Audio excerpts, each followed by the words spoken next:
Hi, this is Tracy Rich from Judaism 101, JEWFAQ.org, bringing you the long-delayed final part of our exploration of the Hebrew alphabet. I apologize for the delay. While I was working on this back in 2011, I lost access to my YouTube account. And by the time I got it back, I didn't think anybody was interested anymore. But I've been told otherwise, so I found the visual part I made back then and I added the audio 7 years later. We've seen most of the alphabet already. All that remains is 3 consonants, 2 vowels, and a few peculiarities that are worth noting. The 20th letter of the Hebrew alphabet is Resh. In America, it's pronounced just like the letter R. In Israel, it's more of a guttural sound, Israel, that guttural thing. It should be easy to recognize this letter because it looks a lot like a backwards lowercase letter R. It is sometimes confused with the letter Dalet, which looks very much like it, but the Dalet is squared off at the top, like the door for which it's named. The Resh, on the other hand, is rounded. Resh is the first letter of the word Ratzon, which means will or desire, as in the phrase Yehi Ratzon, which means may it be your will, or may it be acceptable to you. Resh, Kametz, Tzadi, Cholam Vav, final Nun. Ratzon, Ratzon. This word, ruach, demonstrates an exception to the usual rules of reading Hebrew. Ruach means spirit or wind, and is one of several words for the soul. Now, normally, when you read Hebrew, you read the consonant first, and then the vowel underneath it. So you would expect this word to be resh, shurech, chet, patach. Rucha? That's not right. When the last letter of the word is chet, and it's followed by a patach, the patach is usually pronounced first. Ruach.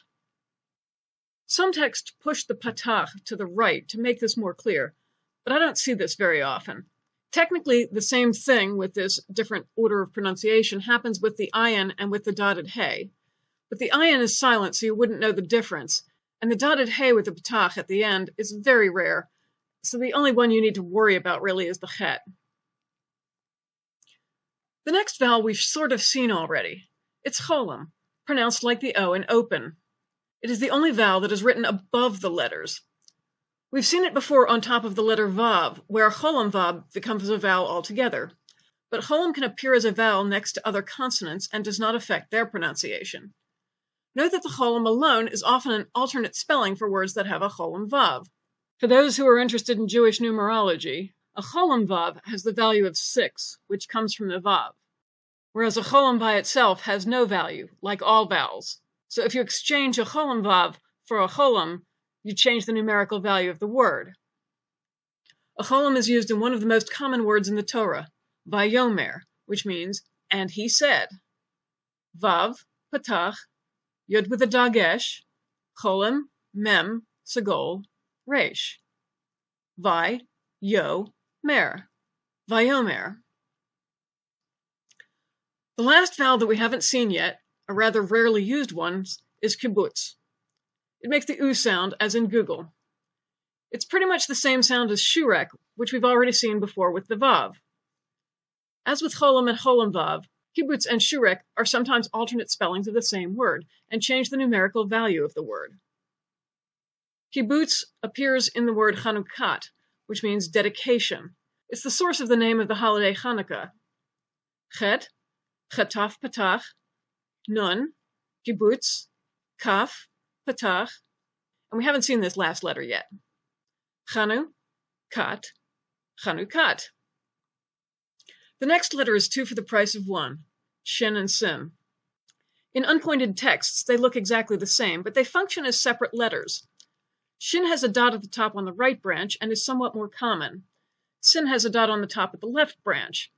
Although they look the same and have the same numerical value, they function as completely separate letters.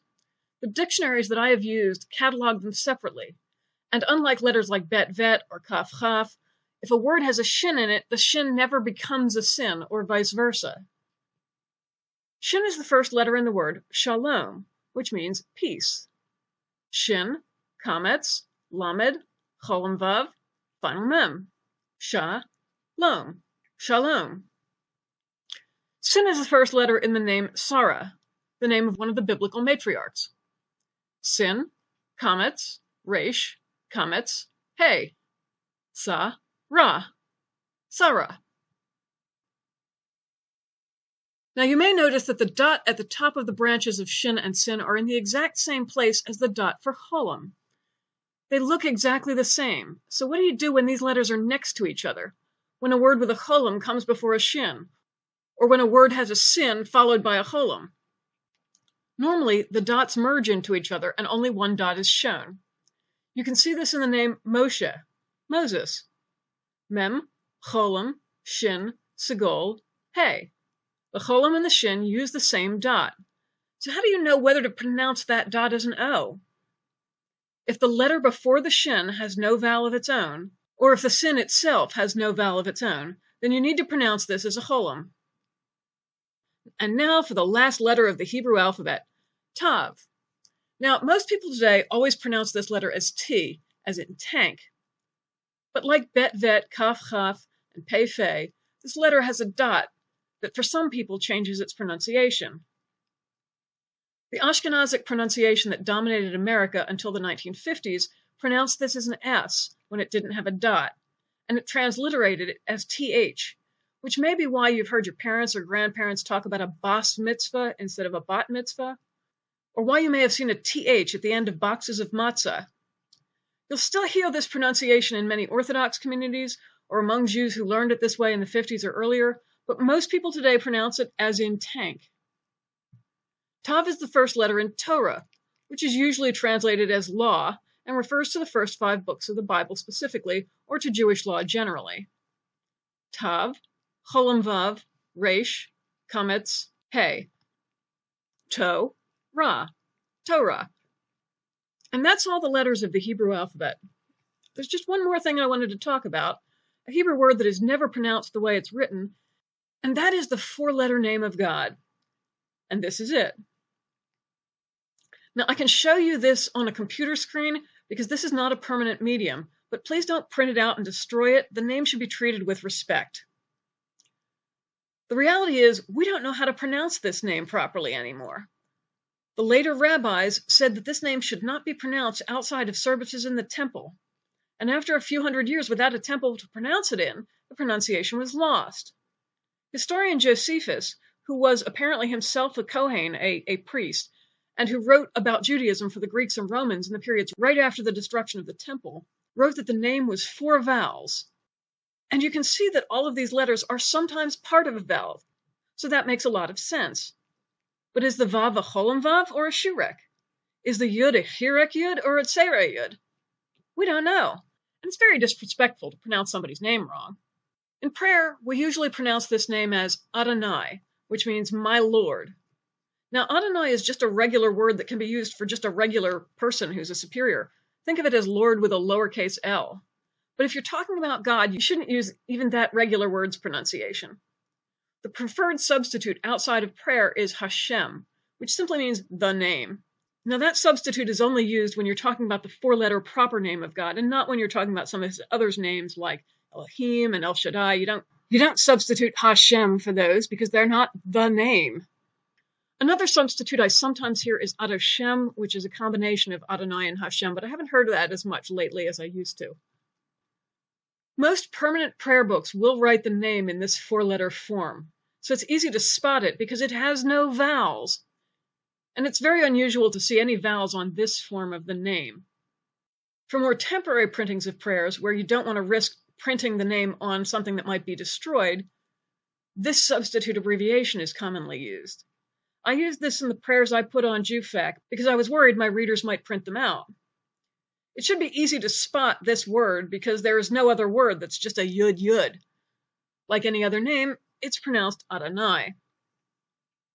Now to wrap up, I'm going to show you one interesting thing I learned about this name. The Bible teaches us that mankind was made in the image of God, and it turns out that these letters can be made in the shape of a person. Doesn't look that way to you? Well, let me shift them around a bit. So you see the yud becomes the head, the first hey becomes the shoulders and arms, the vav becomes the spine, and the final hey becomes the hips and legs. Of course, this 4-letter name is not the one that was used in Genesis for the one who created mankind in his image, but I still think it's an interesting way to look at this. So that's the end of our discussion of the Hebrew alphabet. Thank you for being so patient, waiting 7 years to see how it ends. That's about all I have to say. Thank you and good night.